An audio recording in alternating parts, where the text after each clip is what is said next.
les hommes et les femmes ont des fluctuations au niveau de leur libido. Et parce que tu es une femme, tu as peut-être encore plus une fluctuation cyclique par rapport à notre cycle menstruel. Nous, les femmes, notre libido, elle peut varier.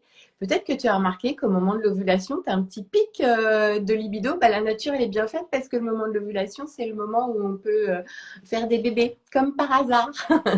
Mais il y a plein d'autres facteurs qui peuvent faire que notre libido, elle est fluctuante. Donc, on l'a dit, notre cycle hormonal, ça peut être la grossesse, après l'accouchement, la période autour de la ménopause. Au cours de notre vie, quand même, on rencontre plein de périodes où notre libido, elle peut être un petit peu plus basse. Et c'est ce que tu as dit tout à l'heure, c'est OK de passer par des périodes où notre libido elle est plus basse, pour plein de raisons différentes. Quand tu es dans une période de deuil, de dépression, des fois il y a la prise de médicaments aussi qui peut diminuer la libido.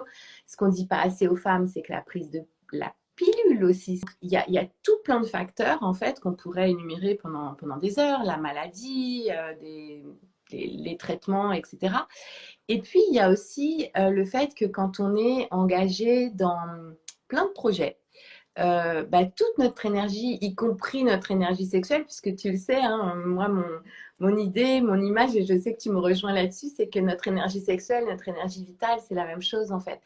Quand toute notre énergie, y compris notre énergie sexuelle, elle est engagée au service d'un projet de famille, par exemple, d'un projet professionnel, d'un projet artistique, d'un projet de réalisation de soi, d'un projet de guérison de soi aussi. Il se peut que notre libido, elle diminue un petit peu. Mais c'est pas grave. C'est ça qui est important de dire. C'est pas grave. Et on peut, quand on a compris ça, que quand notre énergie sexuelle vitale, elle est mise au service d'autres projets, qu'elle peut pas être engagée forcément dans un rapport sexuel dans la chair, et ben ça fait descendre un peu la pression et de se dire c'est ok, pour le moment c'est comme ça. Mais d'avoir les clés pour s'y reconnecter, ça c'est chouette aussi quand même. Oui,